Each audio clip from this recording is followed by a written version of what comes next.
परम पूज्यपाद श्री श्री आचार्य देव सभी चरणे मोर शतकोटी विनम्र प्रणति निवेदन करुछि। भाद्रव सत्संग परिक्रमा जारी रही। तृतीय दिवस सकाळ शुभ सकाळ सत्संगर सम्माननीय परिचालक महोदय, सम्माननीय सत्संग कर्मीवृंद, इष्टप्राण भाई और माँ माने, छोट पिला माने समस्त को और आंतरिक प्रीति भरा जय जनाऊँ। भाद्रव सत्संग परिक्रमा बर्तमान सर्वत्र चली। 1, 2, 3 सत्संग प्रतिदिन होची।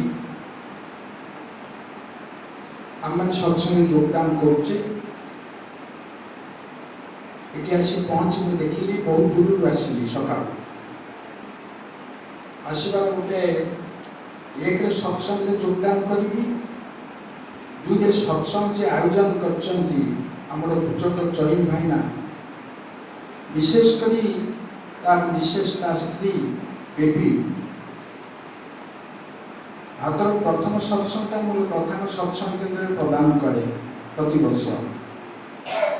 सी जाइए पहुँची देखिए दादा मुझे केवल आपको कहबी जे मो सत्संग आप जी दूर सकाल जाहबनी सकाल दूर के जी जदि वर्षा नहे गोटे प्रेम प्रीति भल पाइबार गोटे आकर्षण अच्छी। अनेक समय आम जापना से आकर्षण आम टाणे तेणु कल कष्ट हो पचे जा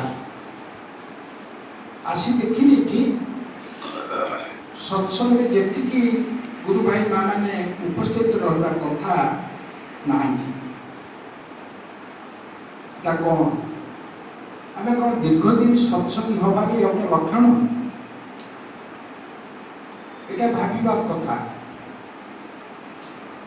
आम सत्संग जा भजन कीर्तन आलाप आलोचना किए करेंगे कौन करेंगे डजंट मैटर काउटे विषय वस्तु नुहे। मु सत्संग जी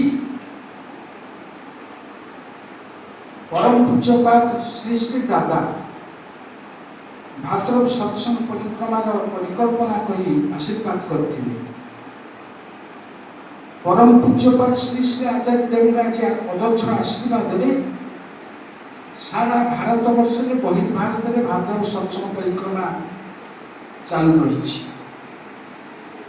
मुझे आशीर्वाद कणिकाए मात्र मो मथा उपरे मुझे ये चिंताटा आम आसुनी कहीं